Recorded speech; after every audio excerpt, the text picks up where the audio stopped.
राज आणि आसावरी दोघेही लॉंग ड्राईव्हला गेले होते. दोघांनी आज सोबत खूप चांगला वेळ घालवला होता. म्हणता म्हणता संध्याकाळ झालेली. फ्लॅटमध्ये केशव आणि दीपकची असिस्टंट आरती दोघेच होते. आरतीचा फोन वाजला. दीपकची 2 माणसं आर्या आणि विक्रांतच्या मागे सावलीसारखी फिरत होती. त्याचे अपडेट ते आरतीला दर तासाला देत होते. बोल, काय अपडेट? तिने विचारलं. आर्या ऑफिसमधून निघाली आहे. तिने कॅब बुक केली आहे आणि आता ती थेट घराच्या दिशेला येत आहे. ओके, ठीक आहे. तिने फोन ठेवला. राजवर्धन सरांना फोन करून सांग, तो एका बारमध्ये गेलाय आणि ती घरी येत आहे. आरती म्हणाली. 1 मिनिट, हे काय होते? केशवने मॉनिटरकडे बघितलं. मॉनिटरवरच्या सगळ्या स्क्रीन एक एक करत उघडझाप करत करत बंद पडल्या. ओ नो, हे काय झालं? थांब, मी विचारते, आरती म्हणाली आणि तिने त्या टेक्निशियनला फोन लावला. अरे ऐक, सगळे कॅमेरे बंद झालेत. आधी काहीतरी डिस्टर्ब आला आणि मग बंद झालेत. तुला काही कळू शकेल हे कशामुळे झालं असेल? नाही, तिथं जाऊन बघावं लागेल. 1 तास तरी लागेल. मी त्या विक्रांतच्या मागावर आहे. आता शक्य नाहीये, तो म्हणाला. बरं, बघते. आरतीने फोन ठेवून दिला. आता काय करावं ते तिलाही कळत नव्हतं. दुसरा कुठला टेक्निशियन मिळाला जरी असता तरी आता आर्या घरी यायला निघाली होती. त्यामुळे कॅमेऱ्यात जर काही प्रॉब्लेम झाला असेल तर तो सुधारणं आता तरी शक्य नव्हतं. त्यासाठी आता उद्याची वाट बघावी लागणार होती. राजवर्धन सरांना फोन करून सांग, असा प्रॉब्लेम झाला आहे, ती केशवला म्हणाली आणि केशवनी लगेचच राजचा नंबर डायल केला. राजने फोन उचलला. बोल केशव, काही अपडेट? हो सर, एक प्रॉब्लेम झालाय. सगळे कॅमेरे स्क्रीनवर बघत केशव बोलता बोलता थांबला. अरे काय झालं? कॅमेरे चालू आहेत ना? राजने विचारलं. सर, आत्ता 15 मिनिटापूर्वी कॅमेरा आपोआप काहीतरी ग्लिच येऊन बंद झाले होते. आता सगळे कॅमेरे परत एकदा रिसेट होत आहेत. मी तेच सांगायला तुम्हाला फोन केला होता की कॅमेरे बंद झाले पण आता आपोआप परत सुरू होत आहेत. ठीक आहे, परत काही अपडेट असेल तर मी तुला कॉल करतो. तुम्ही किती वाजता येणार आहात तेवढे सांगा. केशव म्हणाला. मला यायला अजून कमीत कमी 2 तास लागतील. आम्ही पुण्याच्या जवळच आहोत. त्या दोघांची काही खबर आहे का? राजने विचारलं. हो सर, दोघांच्या बाबतीत मोठे अपडेट आहेत. बहुतेक दोघांच्याही नोकऱ्या धोक्यात आल्यात. म्हणजे विक्रांतची कदाचित नोकरी जाईलच अशी वेळ आली आहे. आर्याची नोकरी तरी सुरक्षित आहे, पण आज ऑफिसमध्ये तिला खूप बोलणी खावी लागली आहेत. बरं, मी येतो, मग आपण सविस्तर बोलू. राजला ते ऐकून खूप बरं वाटलं. त्यांनी फोन कट केला. कॅमेरे आता सुरू झाले होते आणि घराची ती अवस्था बघून आता तर आरती आणि केशव दोघेही अक्षरशः भेदरून गेले होते. अरे पण हे काय झालं आणि कसं झालं? आता काही 15-20 मिनिटांपूर्वी तर सगळं काही नॉर्मल होतं. 15 मिनिट तर कॅमेरे बंद होते. मग झालं काय नक्की या 15 मिनिटात? ती जराशी घाबरून गेली होती. बहुतेक राज सरांच्या त्या प्लॅनने काम करायला सुरुवात केली आहे. तिचा फोन वाजला. हॅलो, आर्या बिल्डिंगमध्ये शिरतीये, समोरून तो म्हणाला आणि त्याने फोन ठेवून दिला. आर्याला लिफ्टची भीती बसली होती, त्यामुळे ती जिन्याने आता एक एक मजला चढत वर आली. तिच्या चेहऱ्यावर थकवा जाणवत होता. शिवाय आज ऑफिसमध्ये बॉसने चांगलं धारेवर धरलं होतं. त्यात तिच्यावर अतिरिक्त कामाचा लोडही टाकण्यात आला होता. आता घरी येऊन तिला स्वयंपाक करणं तर शक्य नव्हतं. त्यामुळे आता ऑनलाईनच जेवण ऑर्डर करावं आणि जेवण करून झाल्यावर 2 तास शांतपणे काम करावं असं तिच्या डोक्यात होतं. दरवाजाजवळ येत तिने बाजूच्या फ्लॅटवर नजर टाकली. बाजूचा फ्लॅट बाहेरून लॉक दिसत होता.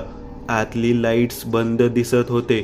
तिने पर्समधून किल्ली काढली आणि दरवाजाला लावत दरवाजा उघडला. दरवाजा उघडून तिने लाईट ऑन केला. दुर्गंधीचा एक भपका तिच्या नाकाला जाणवला आणि आपसूक तिचा हात स्वतःच्या नाकावर गेला. लाईटच्या प्रकाशात तिने खोलीची अवस्था बघितली आणि अक्षरशः तिच्या पोटात मळमळायला लागलं. ओ शट, हे काय आहे सगळं? जमिनीवर 4-5 मोठाले उंदीर फिरताना दिसत होते. 2-4 तसेच उंदीर खोलीच्या मधोमध मरून पडलेले होते.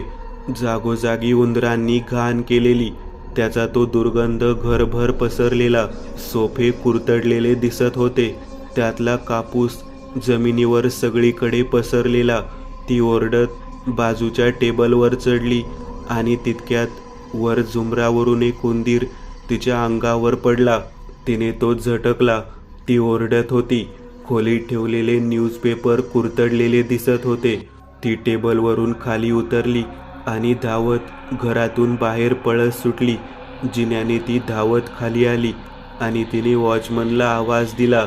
तिच्या ओरडण्याने आता आजूबाजूच्या लोकांनीही खिडकीतून बाहेर बघायला सुरुवात केली. काय झालं मॅडम, काय झालं? बिल्डिंगचे 3 वॉचमन तिच्याजवळ धावत आले. चला माझ्यासोबत प्लीज, घरात खूप सारे उंदीर आहेत, घर अस्ताव्यस्त केलंय. ती रडत रडत म्हणाली. मॅडम, कसं शक्य आहे? 5व्या मजल्यावर उंदीर कसे शिरतील? मी काय खोटं सांगते का? चला तुम्ही, ती ओरडली. ते सगळे आता लिफ्टने 5व्या मजल्यावर आले. घराचे दार उघडत आता सगळ्यांनी घरात प्रवेश केला. सगळं घर अस्ताव्यस्तच होतं, पण आता एकही उंदीर तिथे दिसत नव्हता. पण मेलेले 2-3 उंदीर मात्र जमिनीवर पडलेले दिसत होते. तिला भीती वाटत होती. घाबरत घाबरत ती कशी तरी किचनमध्ये आली.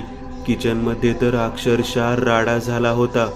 सगळी भांडी, सगळं अन्नधान्य आणि खाण्याचं सामान जमिनीवर अक्षरशः पसरून मिसळून गेलेलं.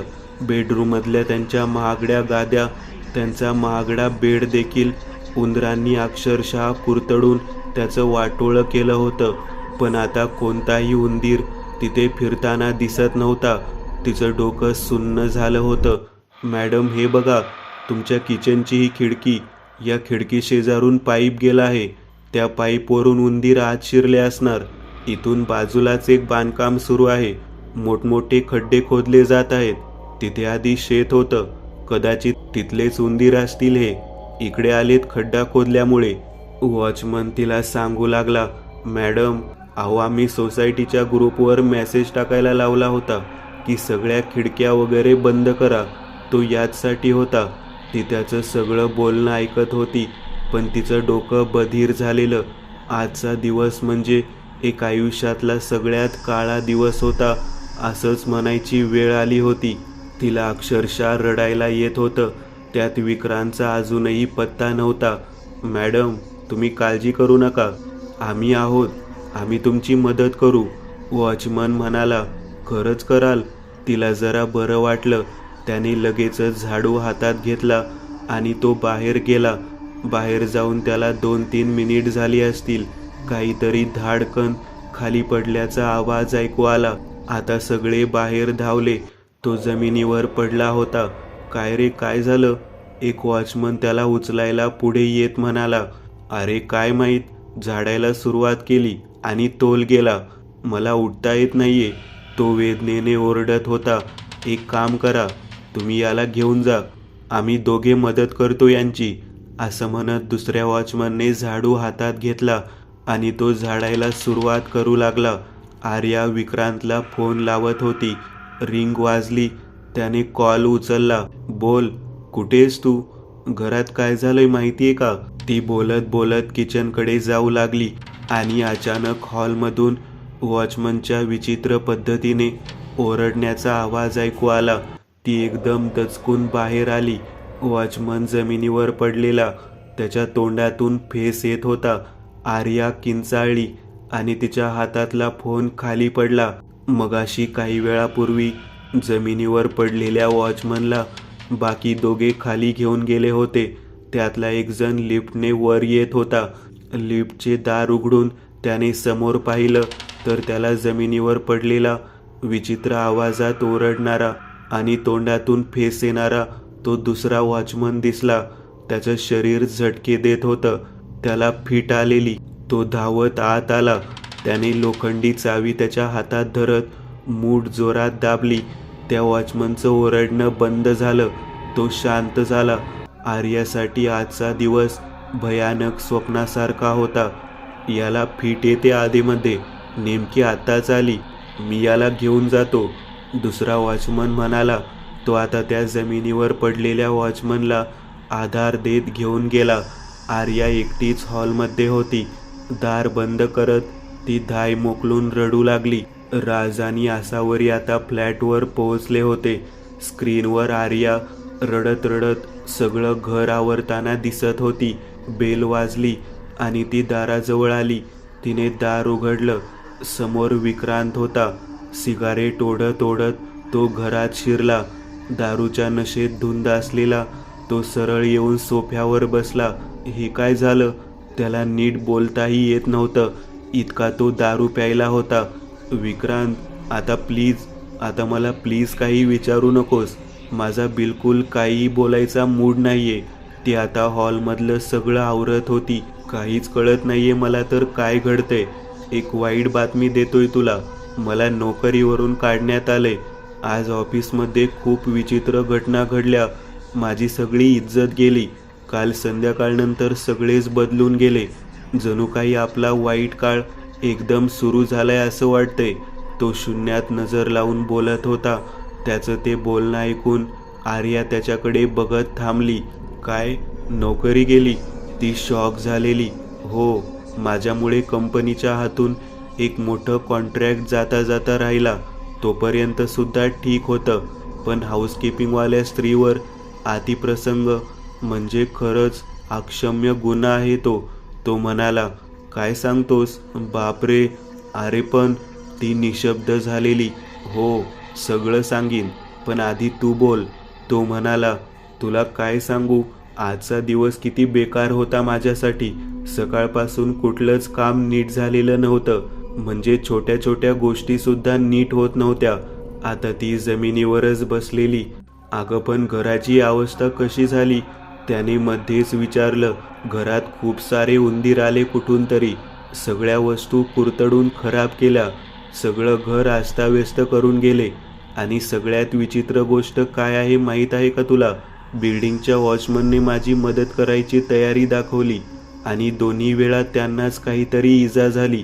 पहिल्या वॉचमनने झाडू घेऊन घर स्वच्छ करायला सुरुवात केली आणि 2च मिनिटात त्याचा तोल जाऊन तो जमिनीवर कोसळला.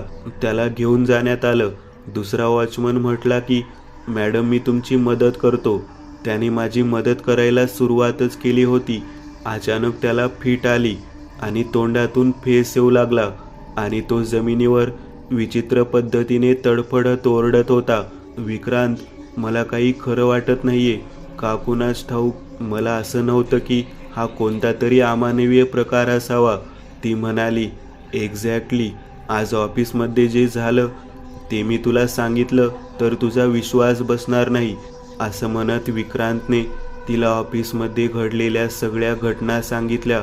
मला ती बाई जी दिसली, तिचं ते रूप इतकं भयानक होतं की माझ्या नजरेला ते सहनच झालं नाही. त्यानंतर हाऊसकीपिंगवाल्या स्त्रीवर मी अतिप्रसंग करू लागलो. पण मला आठवतच नाही की मी तिच्याकडे कसं आकर्षित झालो. बॉसने तिला थोडाफार समजावलं, त्यामुळे तिने पोलीस कंप्लेन केलेली नाही. पण आता ती 2 लाख रुपये मागतीये. हे सगळं सेटल करण्यासाठी. पैशाचा प्रश्न नाही, पण हे अचानक कसं काय घडू लागले? तो बोलत होता. मला वाटतं विक्रांत, तुझ्या ओळखीचा तो मांत्रिक रंजन दास, आपण त्याच्याकडे जायला हवं. कदाचित तो काहीतरी सांगू शकेल. का कुणास ठाऊक, मला सारखं असं वाटतंय की राज परत आला आहे. आर्या म्हणाली. आधी मलाही विश्वास नव्हता, पण आता मलाही तसंच वाटू लागले. आपण त्याच्यावर देखील अशाच प्रकारची करणी केली होती, पण तो परत कसा येऊ शकेल? रंजनने सांगितलं होतं की करणी सुरू झाल्यानंतर एका ठराविक कालावधीनंतर त्याचा मृत्यू होईल. आपण त्याच्यावर जी करणी केली होती त्याला कोणताही तोड नाही. ती करणी परत उलटवता येत नाही. रंजन दासने मला त्याचवेळी ताकीद दिली होती की हे तुम्ही जे करत आहात हे परत फिरवता येणार नाही. त्या माणसाचा जीव घेतल्याशिवाय ते पिशाच्च शांत होत नाही. त्यामुळे राजवर्धन जिवंत नाही जवळपास 2-2.5 वर्ष झालीत. राजीवाना मेलाही असेल. विक्रांत म्हणाला. तू त्याला माझ्यापेक्षा जास्त ओळखायचास. त्याच्या फॅमिलीमध्ये अजून कोणी असं होतं का की जे आपल्याला माहिती नाही? आणि तो व्यक्ती आता आपल्या जीवावर उठलाय असं तर शक्य नाही. आर्याने विचारलं. मी त्याला अगदी चांगला ओळखायचं. त्याचं मागचं पुढचं सगळं मला माहिती होतं. त्यांना फार कोणी नातेवाईकच नव्हते आणि त्यांच्याजवळ इतकं कोणीही नव्हतं की त्याच्यासाठी कोणी आपला बदला घ्यायला येईल. मी एक काम करतो, उद्या पनवेलला जातो, रंजनदासची भेट घेतो आणि त्यालाच विचारतो नक्की हे काय घडतंय सगळं. विक्रांत म्हणाला. ठीक आहे, पण मग आता नोकरीचं काय करणार आहेस? नवीन नोकरी शोधणार आहेस? तिने विचारलं. काहीतरी करावंच लागेल. तोपर्यंत शेअर ट्रेडिंग करेन, म्हणजे पैशाचा काही प्रॉब्लेम होणार नाही. तसाही आपल्याकडे आता रेग्युलर इन्कम सोर्स आहे. त्या बंगल्याचं भाडं आपल्याला वेळोवेळी मिळतंय. विक्रांत म्हणाला. राज ते सगळं ऐकत होता. त्यांचा शब्द आणि शब्द त्याच्या कानात पडत होता. तो आता तिथून स्वतःच्या खोलीत आला. बेडवर बसून तो कसला तरी विचार करत होता. आसावरीला त्याच्या चेहऱ्यावरची चिंता दिसली. काय झालं? कसला विचार करतोयस? तो बंगला माझ्या बाबांनी आणि आईनी खूप मेहनत केली होती. आयुष्याची सगळी पुंजी त्यांनी त्या बंगल्यामध्ये गुंतवली होती आणि मग ते घर बांधलं होतं. तो बंगला मला परत मिळत नाही तोपर्यंत मला चैन पडणार नाही. पण तो बंगला तू परत कसा मिळवणार? म्हणजे पैशाचा प्रश्न नाही, पण तू उघड उघड त्यांच्या समोर जाणार? तिने विचारलं. नाही, मी जाणार नाही. अजून थोडा वेळ जाऊ दे. सगळं डील तू करणार आहेस. मी त्यांच्या समोर तर जाणार आहे, पण आता नाही. सगळ्यात शेवट. तो म्हणाला. रात्री 3 वाजले होते. विक्रांत आणि आर्याने घराची साफसफाई पूर्ण केली होती. आता दोघेही बेडरूममध्ये आले. दोघेही झोपले. अगदी काही वेळ तसाच गेला. दोघांनाही गाढ झोप लागली होती. खोलीचं दार आपोआप उघडलं. दार उघडल्याचा आवाज विक्रांतला ऐकू आला. तो दचकून जागा झाला. नजर दारावर होती. कोणीच दिसत नव्हतं तिथं. आर्या, आर्या. बाजूला पाठमोऱ्या झोपलेल्या आर्याला त्याने आवाज दिला, पण ती झोपेत होती. तो उठून उभा राहिला. दार तर त्याने आतून बंद केलं होतं. मग दार उघडलं कोणी? तो घाबरत घाबरत दाराशी आला. दाराच्या जवळ येत त्याने बाहेर नजर टाकली. हॉलच्या अगदी मध्यभागी पाठमोऱ्या अवस्थेत एक स्त्री उभी होती. पूर्ण विवस्त्र अवस्थेत. तिचे पांढरे घनदाट केस तिच्या कमरेपर्यंत येत होते. तिचं पूर्ण शरीर सुरकुतून गेलं होतं. हळूहळू ती त्याच्या दिशेला वळाली. तिचा तो चेहरा बघून विक्रांतच्या पोटात खड्डा पडला. त्याच्या तोंडातून आवाज देखील फुटत नव्हता.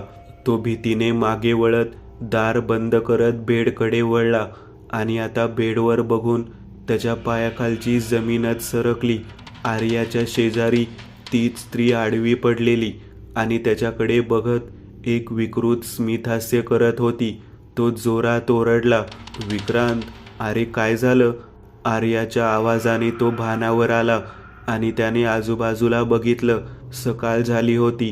तो बेडवरच होता. एक भयानक स्वप्न होतं, पण ते इतकं सत्य वाटत होतं की जणू काही ती घटना आत्ताच घडून गेली होती. अरे काय झालं? केवढा ओरडलास तू? सगळं ठीक आहे ना? काल सकाळी जे घडलं तसं काही घडलं नाहीये ना? त्याने विचारलं. सगळं ठीक आहे. काहीही विपरीत घडलेलं नाही. मी आवरते आणि ऑफिसला निघते. मला वाटतं तू सुद्धा आता आवरून घे आणि आज पनवेलला काहीही करून जाऊन ये, आर्या म्हणाली. तो उठला.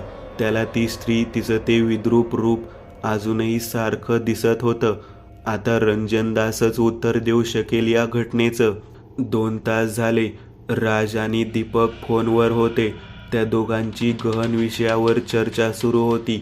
ती चर्चा संपून राज मॉनिटर रूममध्ये आला. सगळं काही आवरून आता विक्रांत घरातून बाहेर पडताना दिसत होता. आज सकाळपासून कोणताही अनुचित प्रकार घडलेला नव्हता. घर शांत होतं. दूध नासलं नव्हतं. काल जे काही घडलं त्यासारखं आज काही घडलेलं नव्हतं. आर्या जराशी घाबरलेली होती, पण आता वेळेनुसार हळूहळू तिची भीती कमी कमी होऊ लागली होती. राज स्क्रीनवर सगळं काही बघत होता. काहीच कसं घडत नाहीये, सगळं काही अगदी नॉर्मल सुरू आहे. आसावरीने विचारलं. करणीचा प्रकार असाच असतो. सगळं काही व्यवस्थित झाले असं वाटत असताना अचानक एकावर एक संकट यायला लागतात आणि मग मेंदूचं संतुलन हळूहळू बिघडू लागतं, राज म्हणाला. विक्रांत घरातून बाहेर निघाला होता. कारमध्ये बसून तो सोसायटीतून बाहेर जाताना राजला दिसला. आसावरी आवरायला निघून गेली. सर, हा तर पनवेलला जायचं म्हणत होता, तिकडेच गेला असेल, केशवने विचारलं. यांना जाऊ दे, आज तुला एक काम करायचं आहे. राजनी केशवच्या हातात एक चिठ्ठी दिली आणि सोबत 500च्या नोटांची एक गड्डी दिली. या चिठ्ठीत सगळं लिहिलेलं आहे. तुला आज हे काम करायचं आहे. याची वाच्यता कुठेही करू नकोस. काम झालं की कॉल कर. चिठ्ठीत एक तुला एक नंबरही दिला आहे. निघायच्या आधी त्या माणसाला कॉल कर, राज म्हणाला. राजनी स्क्रीनवर बघितलं. आर्याला घरात थांबायचं नव्हतं. तिला ऑफिसला जाणंच योग्य वाटत होतं. त्यानुसार ती ऑफिसला निघून गेली. राज आज निवांत होता. त्याने दीपक सोबत सकाळीच कशावर तरी खूप चर्चा केली होती. त्यानुसार त्याने दीपकला अजून काहीतरी काम दिलं होतं, पण त्याबद्दल त्याला अजून कुठेही कसलीच वाच्यता करायची नव्हती. विक्रांत पुण्यावरून आता पनवेलला जायला निघाला होता. नोकरी गेल्यामुळे आता त्याला एक तणाव जाणवत होता. जुगाराची सवय आता जराशी बदलली होती. तो आता ऑप्शन ट्रेडिंगमध्ये घुसला होता. ऑप्शन ट्रेडिंग म्हणजे देखील एक जुगारच होता. तसं ऑप्शन ट्रेडिंगमधलं त्याचं जजमेंट खूप चांगलं होतं. त्यामुळे त्याला स्वतःवर खूप जास्त विश्वास होता. काही न करता दिवसाला आपण नाही म्हटलं तरी 20-25 हजार सहज कमवू. इन्व्हेस्टमेंटसाठी पैसा बऱ्यापैकी होता. 9:15 वाजले होते. मार्केट ओपन झालं होतं. ड्राईव्ह करता करता समोरच असलेल्या स्क्रीनला मोबाईल जोडून तो आता मार्केट बघत होता, चार्ट्स बघत होता. आज जरा बरं वाटत होतं. त्यामुळे त्याला कसलाही तणाव किंवा भीती अशी जाणवलेली नव्हती. रात्री पडलेले ते स्वप्न सोडलं तर तसं काही घडलेलं नव्हतं. त्याने पहिला ट्रेड घेतला आणि 5 मिनिटातच त्याला 15,000 रुपयांचं प्रॉफिट झालं. तळेगाव टोल नाका येईपर्यंत त्याने अजून 2 ट्रेड घेतले होते आणि त्या दोन्ही ट्रेडमध्ये त्याला 7,500 हजार रुपये आणखी सुटले होते. आतापर्यंत एकूण 30-31 हजार रुपये त्याने कमावले होते. इन्व्हेस्टमेंट अमाऊंट 10 लाख असल्यामुळे मार्केटमध्ये थोडी जरी हालचाल झाली तरी त्याला त्या 10 लाखावर बऱ्यापैकी पैसे सुटायचे. तळेगाव टोल नाका पास झाला होता आणि आता तो लोणावळ्याजवळ येऊन पोहोचला. आणखी 2 ट्रेड घेऊन त्याने आता त्याच्या टोटल प्रॉफिट 55,000 पर्यंत नेलं होतं. आता 1 किलोमीटरवर पनवेलच्या दिशेला जाणारा फाटा आहे असा बोर्ड त्याला दिसला. गाडी हळूहळू करत तो आता डाव्या बाजूला घेऊ लागला. समोर त्या फाट्याने आता त्याने गाडी एक्सप्रेस हायवेमधून बाहेर काढली. मधला जवळपास 5 किलोमीटरचा रस्ता हा निर्मनुष्य आणि जंगलाने वेढलेला होता. आता त्या 5 किलोमीटरच्या रस्त्याच्या मध्ये तो 2.5 किलोमीटर अंतर पार करून आला होता. त्याची हाव काही कमी झाली नव्हती. आता त्यांनी 10 लाखाच्या 10 लाख एका ट्रेडमध्ये गुंतवले. हा ट्रेड जर सक्सेसफुल झाला तर आज टोटल 2.5 लाख रुपये निघतील. बस हा ट्रेड तेवढा यशस्वी व्हायला पाहिजे, तो स्वतःशीच म्हणाला. आणि पुढच्याच क्षणी काहीतरी फुटल्याचा बाहेरून आवाज आला. त्याच्या गाडीचं चाक जमिनीवर आदळलं आणि त्याचं गाडीवरचं संतुलन सुटू लागलं. कसं तरी त्याने स्टेअरिंग सावरत गाडी रस्त्याच्या कडेला असलेल्या एका झाडाजवळ आणत कशीबशी थांबवली.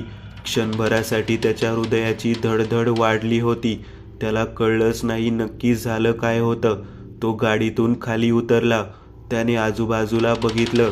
दूरपर्यंत कोणीच माणूस किंवा कोणतंच वाहन दिसत नव्हतं. डाव्या बाजूला येत त्याने पाहिलं. गाडीचा पुढचा डाव्या बाजूचा टायर फुटला होता. त्याच्याकडे गाडीचा टायर बदलायला एक स्टेपनी होती, एकतर आजूबाजूला घनदाट जंगल होतं. दिवसाची वेळ असली तरी इथे सहसा वर्दळ खूप कमी असते हे त्याला माहिती होतं. का कुणास ठाऊक त्याला मनातून थोडंसं घाबरल्यासारखं झालं. तो आता पटकन डिक्कीच्या जवळ आला. डिक्कीतून त्याने टायर बाहेर काढला, जॅक बाहेर काढला. रस्त्याच्या कडेला तो आता गाडीचा टायर बदलू लागला. 15-20 मिनिटे झाली. गाडीचा टायर त्याने व्यवस्थित बदलला आणि तितक्यात मागे असलेल्या झाडीतून काय झालं, काही मदत करू का, असा आवाज आला. त्याने दचकून बघितलं पण त्या झाडीत कोणीही नव्हतं. त्याने सगळीकडे नजर फिरवली पण आजूबाजूला कोणीच नव्हतं. तो पटकन उठला आणि त्याने जॅक आणि पंक्चर झालेला टायर डिक्कीत टाकला. काय झालं, काही मदत करू का, विक्रांत? अचानक झाडीतून परत एकदा तसाच आवाज आला पण यावेळी त्याचं नाव देखील त्याला ऐकू आलं होतं. एका म्हातारीचा तो आवाज होता. ती हसत होती. विक्रांतच्या छातीत कसं तरी झालं. तो पटकन गाडीत बसला. त्याने गाडी स्टार्ट केली. गिअर टाकून गाडीत त्याने थोडीशी पुढे आणली आणि तितक्यात साईड मिररमध्ये त्याला रस्त्याच्या मधोमध कोणीतरी उभं असल्याचं जाणवलं. त्याने नीट बघितलं. विवस्त्र अवस्थेत तीच म्हातारी त्याला तिथे रस्त्याच्या मधोमध उभी असलेली दिसत होती. ती विकृतपणे त्याच्याकडे बघून स्मित हास्य करत होती. भीतीने तो जोरात ओरडला आणि त्याने गाडीचा वेग वाढवला. आता त्याने मागे वळून बघितलंच नाही. तो सामसूम रस्ता आता संपला होता. पनवेलकडे जाणारा तो मुख्य रस्ता आता त्याला समोर दिसत होता. त्या रस्त्यावर गाडी त्याने आणत रस्त्याच्या कडेला घेतली. बाजूलाच टपरी त्याला दिसत होती. टपरीजवळ येत त्याने पाण्याची बाटली विकत घेतली आणि पहिलं त्याने पाणी प्यायला. एक चहा आणि एक सिगरेट घेत त्याने मोबाईल हातात घेतला आणि मोबाईल बघता क्षणी त्याच्या पायाखालची जमीन सरकली. टायर फुटायच्या काही मिनिट अगोदर त्याने जो ट्रेड घेतला होता तो कॉल ऑप्शनचा ट्रेड गेल्या अर्ध्या तासात अचानकपणे कोसळला होता. 723 रुपयाचा तो शेअर काही वेळातच अक्षरशः 52 रुपयावर आलेला. त्याच्या 10 लाख रुपयाची किंमत आताच्या घडीला 1 लाखापेक्षा कमी झाली होती. त्याच्या छातीत गलबलणं. एवढा मोठा लॉस त्याला सहनच झालेलं नव्हतं. त्याचं डोकं गरगरलं. काय करावं ते कळत नव्हतं आणि तितक्यात त्याचा फोन वाजला. स्क्रीनवर आर्याचं नाव दिसत होतं. आर्याचं आणि त्याचं या विषयावर कितीतरी वेळा भांडण झालं होतं. ती कायम त्याला म्हणायची की तो ऑप्शन ट्रेडिंगमध्ये पैसा टाकत जाऊ नकोस, हा जुगार आहे, कधीतरी खूप मोठा लॉस होईल. त्याने फोन उचलला. हॅलो, कुठे आहेस? आता पनवेलच्या जवळ आलोय. सगळं ठीक आहे ना? तू ठीक आहेस ना? तिने विचारलं. हो, मी ठीक आहे. तू पोचलीस का ऑफिसला? त्याने विचारलं. हो, मी पण ठीक आहे. रंजनदास बरोबर तुझं बोलणं झालं की मला फोन कर. मी आता मीटिंगसाठी जात आहे. चल बाय, ठेवते, असं म्हणून तिने फोन ठेवला. विक्रांत अक्षरशः सुन्न झाला होता. आता त्याला कळत होतं की आपल्या मागे खरंच काहीतरी पीडा लागली आहे. त्याला आता विश्वास बसला होता. कारण बरोबर जोपर्यंत तो प्रॉफिट कमवत होता तोपर्यंत काही घडलं नाही आणि अचानक टायर फुटणं, त्याआधीच त्याने मोठा ट्रेड घेणं आणि मग अचानक इतका लॉस होणं हा फक्त योगायोग असू शकत नाही. त्याला आता चांगलाच मोठा दणका बसला होता. कसंबसं त्याने स्वतःला शांत केलं आणि आता तो तिथून निघाला. कारण रंजनदास हा एकमेव व्यक्ती होता जो त्याची मदत आता करू शकत होता.